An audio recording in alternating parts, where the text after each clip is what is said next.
How do you manage competitive nerves? Do you get nervous before games? Do you get nervous before performing? Do the best athletes, do the best performers get nervous? And the simple answer is yes. So if you want to learn a strategy to deal with your nerves and how to improve your nerves, I'm a little out of breath here, just getting some sprints in at a local high school field. I'm going to share with you a strategy. This is from NLP, Neuro-Linguistic Programming, and it's a strategy that I use myself. I don't share any strategies on any of my social media platforms with any of my clients that I don't use myself. There's a lot of gurus out there. There's a lot of, people that claim to know how the mind works and how to improve performance and things like that, but they don't do this shit themselves. They just like to preach the theory. I'm not preaching theory. I'm actually practicing and speaking from my own experience, but I'm also giving credit to NLP because that's where this strategy comes from. There's an interesting story I want to share with you real quick though. So there was a young boy who was traveling home one night, and he was on a dark rural path, right? No street lights around.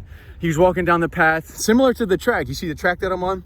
And he saw a shadow ahead of him, about 20 feet ahead of him. If you can imagine that, if you can envision that. He saw a shadow, and it looked like something was curled up. It looked like something was coiled up.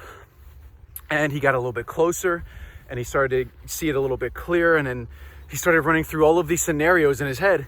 And he said, "Oh my God, it's a snake." And he ran in the opposite direction. He went in the opposite direction.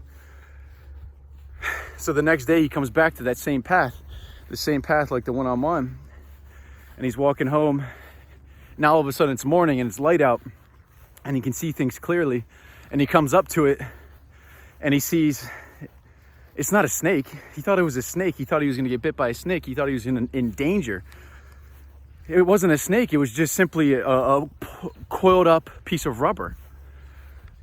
And the lesson to be learned is that it's the power of our perspective that really changes, that can really influence the way we perceive things.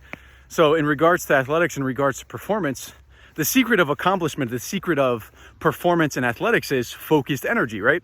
Think about nervousness. Whenever you're nervous, you're thinking about messing something up in the future, something could potentially go wrong in the future, or you're nervous because you're thinking about something that happened in the past and you're hoping that you don't repeat it again. It doesn't happen in the present moment. So the secret is focused energy. But how do you get that focused energy? What's the strategy that you can use, that you can take with you from this video and start to implement it today? So imagine for a second a scenario, a situation where you got nervous yourself. Maybe it was before a game, maybe it was before practice, maybe it was before you're about to talk to your coach. Imagine that scenario. And when you're in that scenario, when you're actually in the moment, the emotions are much, much stronger, right? Now imagine a different scenario where you're watching a teammate. You're watching a teammate and they mess something up or they do something incorrectly. There's still some emotion attached to it. There's still some level of connection attached to it because that's your teammate, and obviously you want to win, you want to perform, you want them to win, you want them to perform. There's still some level of connection. Now imagine yourself, maybe you've done this yourself if you're an experienced athlete. You're coaching little kids, right? Imagine this scenario. You're coaching little kids and you see the little kid, a little 9 or 10-year-old, get really frustrated, really upset about a situation. And you can see from your perspective that emotion isn't going to help them. That emotion isn't going to serve them. You can see that them getting emotional is taking away from their performance, but you don't feel the emotion yourself. Now imagine one more scenario. Imagine a scenario where you're watching an athlete. You're watching someone in your sport that you've never seen before. You've never met them before. You never watched them perform before. You've never seen them on TV. You've never seen them online. Imagine watching them and they mess up. There is complete detachment. There's virtually no emotion attached to that. So just like the man on the path that thought it was a snake, it's the power of perspective. It's the power to change your perspective on the same scenario, on the same situation, on the same thing that's happening. So the strategy that you can take with you today, now you may have heard of visualization and things like that. And yes, a lot of elite athletes do use visualization, but this is an advanced version of visualization. This is an advanced version of being able to alter and change different perspectives, okay? So it's not just visualization in terms of seeing what you want to accomplish or what you want to happen. Try to see yourself from a second perspective. So imagine yourself in that nervous situation. You're sitting there, you're getting ready for the game, whatever the situation is. Imagine you're a fan observing yourself. All of a sudden that removes some of the attachment, some of that emotional nerves that's attached to it.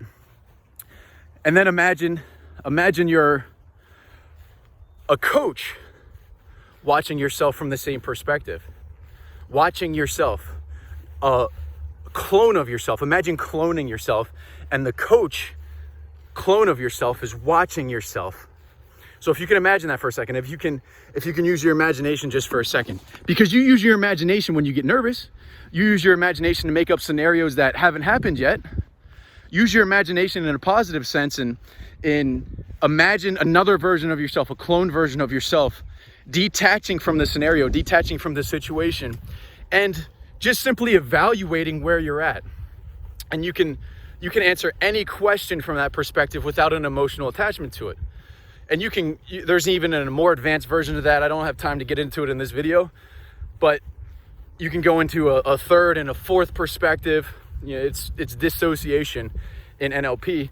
But the strategy for you is just imagine cloning yourself and then watching yourself in that nervous situation. Then all of a sudden you can make a judgment. You can say, okay, what needs to happen for the present version of myself to be confident? Do I need to change my body language? Do I need to change my facial expressions? Do I need to change my inner dialogue? Do I need to change something that I'm feeling? Do I need to change the things that I'm imagining? And you're seeing it from a different perspective. So instead of being stuck, because what happens when we get nervous, we get stuck in the emotion. We get stuck in the feeling. And this is a strategy that can take you away from that emotion and can actually allow you to evaluate where you're at in the present moment so that you can perform at the level that you want. This is a strategy I use myself, when I go to speak. This is a strategy I use myself when I talk to, business owners, when I talk to prospective clients, prospective athletes, when I use it in all sorts of different situations. There's, tons of athletes out there, professional athletes, Olympic level athletes, that will tell you the importance of perspective. So this is a strategy. This is a big picture strategy that you can use for yourself. And I hope you do use it for yourself. So it's imagining yourself, a cloned version of yourself, watching yourself. Then all of a sudden you can get new information, new material, new feedback, because that's the ultimate thing that you want: feedback. More feedback, better feedback instead of emotions is going to be the secret to you getting out of that nervousness. So I hope it helps. If it does, hit that thumbs up button, subscribe to the channel, leave a comment down below what you want to see next, and we'll see you guys on the next video. Hey guys, thanks for watching. I just want to let you know we're always uploading some new free resources on our website. So check them out in the description below. Find out which one is the best for you, and I hope to see you soon.